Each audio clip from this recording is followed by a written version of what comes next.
नमस्कार, आप जुड़ चुके हैं बोल्ड वॉइस के साथ और मैं हूं ठाकुर रंगील। इस वक्त मैं पहाड़ी जिला किश्तवाड़ के दूर दराज इलाका मलवाड़वन में मौजूद हूं। इस बात से आप सभी वाकिफ हैं कि कुछ दिन पहले यहां पर जो है एक बहुत बड़ी आग की वारदात जो है सामने देखने को मिली। इसमें लगभग 80 से ज़्यादा घरों को जो है नुकसान हुआ। जी हाँ, यहाँ पर अगर मैं बात करूँ तो लगातार बहुत सारी NGOs जो हैं इन लोगों के लिए मदद जमा कर रही है और मदद भी जो है यहाँ पर जीरो ग्राउंड तक पहुँचा रही है। हमारे साथ यहाँ पर कुछ लोग हैं, आए इनसे मज़ीद बातचीत करते हैं और जानने की कोशिश करते हैं कि ये लोग कहाँ से आए हैं। क्या नाम है आपका? देखिए, सबसे पहले आप द बोल्ड वॉइस का शुक्रिया कि आप ग्राउंड ज़ीरो पे पहुँचे और रियलिटी आपने खुद देख ली। वाकई एक दर्दनाक खलमनाक यहाँ हादसा हुआ है। तो रात के ठीक 8:30 बजे हमारी NGO जो Shaheen educational social welfare trust पूरे जम्मू कश्मीर में काम करता है, खुसूसन इस वक्त वो भलेसा पर ही फोकस कर रही है। लेकिन ये हादसा देखने के बाद इस NGO ने ये फ़ैसला लिया कि हम वार्ड 1 मल्ला वार्ड 1 जो है, जहाँ ये आगज़दा लोग हैं जिनका हर चीज़ जो है वो तबाह व बर्बाद हो गई है, वहाँ स्पॉट पे जाए और वहाँ उन लवाहकीन से पूछा जाए क्या हाल है आपका।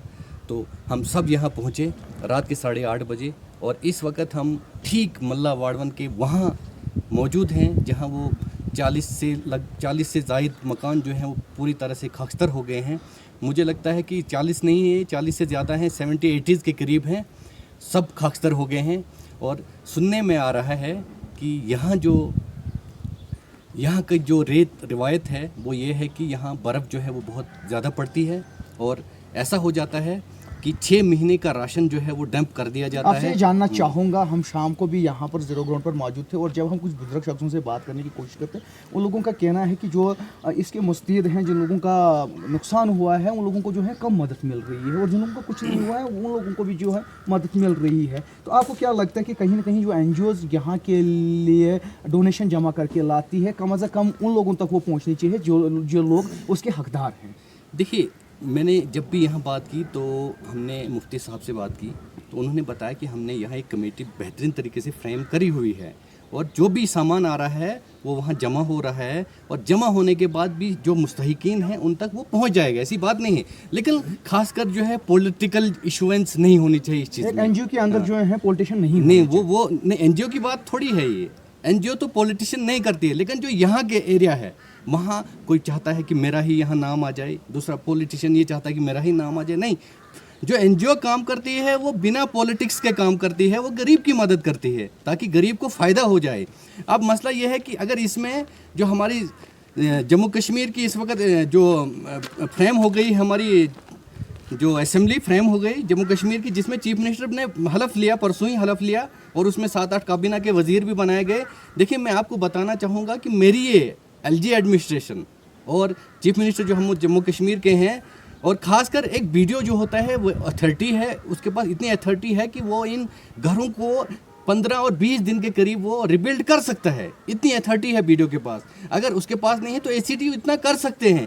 अगर उनके पास IAY के केसेस हैं, यहाँ एक तहसील है, तहसील में 280 के करीब, 200, 250, 300 के करीब जो हैं वो IAY केसेस आते हैं, वो इनको रिबिल्ड कर सकते हैं।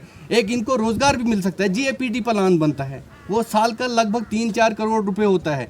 तहसील में कम से कम एक पंचायत में 3-4 करोड़ का होता है। अगर तहसील में देखा जाए, एक तहसील में लगभग 10-20 पंचायतें होती हैं, तो 20 पंचायतों में लगभग ये 25-30 करोड़ रुपए बनता है।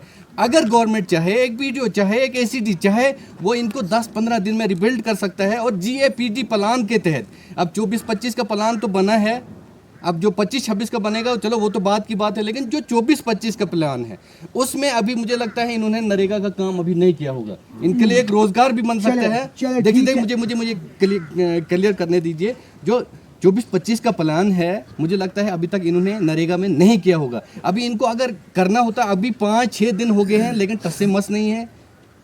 आ रहे हैं, चक्कर लगा रहे हैं, विजुअल्स बना रहे हैं, जा रहे हैं, लेकिन इनका कौन सोचेगा? कहीं ना कहीं फोटोग्राफी से जो है इसका हल नहीं हो सकता है। कहीं ना कहीं जो है इन लोगों को जीरो ग्राउंड पर, क्योंकि इनके पास माल भी, जो यहाँ के लोग रहने वाले हैं, अगर उनकी हम बात करें तो उनका जो घर चलता है वो माल से ही चलता है और इनका घास वगैरह जो है सारा जल गया है। और आने वाले कुछ ही दिनों के बाद जो है यहाँ पर बर्फबारी भी होगी, उसके बाद मरगन टाप भी बंद होगा और कहीं ना कहीं इन लोगों को अपने साथ साथ जो है माल मवेशियों का भी गुजारा के लिए बहुत ज़्यादा मुश्किल होगा यहाँ पर। बिल्कुल, इसमें ये कहने में कोई दोहराए नहीं है कि 6 महीने का राशन जो है ये डंप कर लेते हैं, किसकी वजह से? बर्फ़ की वजह से। तो अगर ये चाहते 5-6 दिन हो गए वीडियो साहब आए होते और इनका ये जियो टैगिंग करवाया होता तो अभी तक ये काम खुद शुरू किया होता इनने। अगर यही स्ट्रक्चर ही तोड़ना है, यही जियो टैग करना था, इसको स्ट्रक्चर तोड़वाने थे और इनको रोज़गार मिल जाता, पैसा मिल जाता, जितने भी दिन लग जाते थे। जो 100 दिन रोज़गार गारंटी है मनरेगा की, सिर्फ मनरेगा की मैं बात कर रहा हूँ, इससे तो बड़ी बड़ी स्कीमें हैं। मुझे लगता है कि अगर मनरेगा में ही ये काम करेंगे, इन्हीं से इससे इनको फ़ायदा मिलेगा, रोज़गार मिलेगा, ये लाइवलीहुड कमा सकते हैं। अब थोड़ा मसला ये है कि उसके बाद बहुत सारी स्कीमें हैं।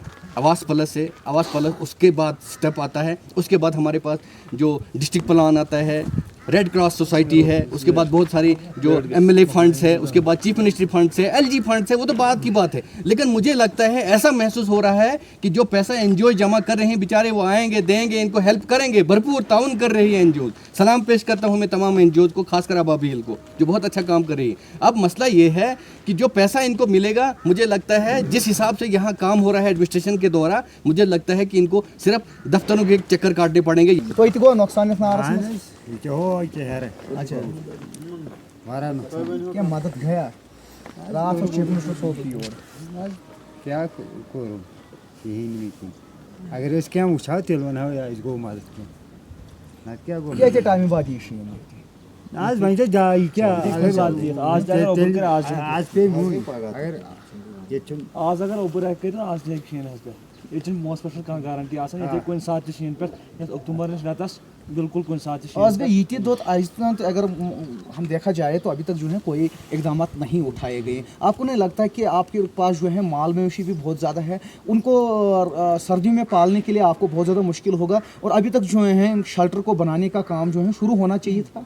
बिल्कुल होना चाहिए था, लेकिन हम जो हमारा रोज़गार है वो बिल्कुल ऐसे माल के बराबर चलता है। हम माल ही ज़्यादा पालते हैं और इसी से हमारा घर चलता है। लेकिन यहाँ पर आज तो घास वास सब जल गया, मेरा तो अभी खाली घास जल गया, घर तो मेरा बच गया। शुक्र अल्लाह का मेरा घर बच गया। बाकी जो बाकी है उनका घर भी जल गया, घास भी जल गया। आपको लगता है कि घास के बगैर जो है कहीं ना कहीं आप लोगों को बहुत ज़्यादा मुश्किल होगा यहाँ पर? हाँ, बहुत ज़्यादा मुश्किल होगा यहाँ पर तो कुछ भी नहीं है। जो भी घास काटते थे ला के रखते थे, वो मक्की शक्की बस सब कुछ जल गया इधर। चाहे आपका क्या नाम है? सजाद अहमद। आप भी यहाँ के हैं? मैं बलिस्सा से हूँ। क्या कहना चाहेंगे जिस तरह ये हादसा यहाँ पर पेश आया?